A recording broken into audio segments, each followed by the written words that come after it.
Merci beaucoup de nous avoir rejoints.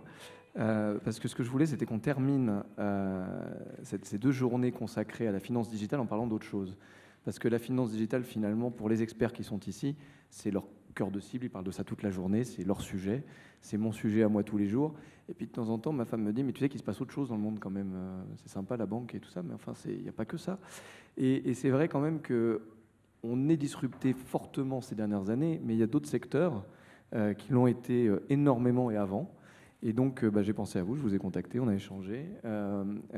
Et donc, c'était l'objet de cette rencontre, c'était de pouvoir échanger sur ce sujet. Je vous propose, avant d'attaquer les questions, peut-être juste que chacun d'entre vous vous présentiez rapidement une première fois. Et après, je commencerai par Michel-Édouard avec quelques questions et j'enchaînerai avec chacun d'entre vous. Je vais vous présenter. Bonjour à tout le monde. Donc, moi, je suis Yves Tirode, je suis en charge du digital au sein du groupe BPCE. Et en fait, je suis banquier depuis peu de temps, en fait, depuis quelques mois. Et avant, j'étais patron de voyagesncf.com, donc j'étais e-commerçant et pure player, comme on dit. Et j'ai eu aussi pas mal de responsabilités chez Orange. J'étais en charge de tout le marketing, tous les produits très longtemps, au grand public. Donc voilà, voilà, pour parler de différents secteurs d'activité. Bon, Michel-Édouard Leclerc, j'ai fait mes classes dans un tout petit magasin qu'on appelait une épicerie. J'ai appris à gérer un supermarché. J'ai dû, avec les premiers centres Leclerc, apprendre à grimper dans le train des hypermarchés. Et aujourd'hui, notre ambition, c'est de réaliser 10% de notre chiffre d'affaires, 45 milliards, à partir du digital. Voilà, trois mutations, trois locomotives différentes. Et je ne sais pas quelle sera la 4e, mais belle intention d'être dans le TGV de la digitalisation. Je reviens tout de suite à vous. Christophe. Bonjour à tous. Moi, je suis directeur général des Échos depuis à peu près 5 ans maintenant, et avant, pendant 7 ans, directeur général adjoint du Figaro.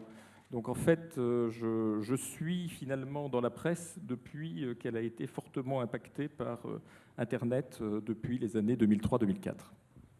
Merci. Donc, quand j'ai proposé à l'équipe de Michel-Édouard de venir sur ce salon, c'était il y a déjà bien longtemps, il y a plus de 6 mois.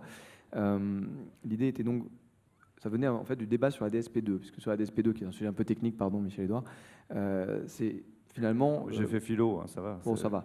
Mais en gros, on explique aux banques que d'autres personnes qu'elles pourront finalement distribuer des produits bancaires, parce qu'on doit ouvrir tout ça, tout ça doit un peu se remuer, s'ouvrir à la concurrence, avec la digitalisation, les open API, etc.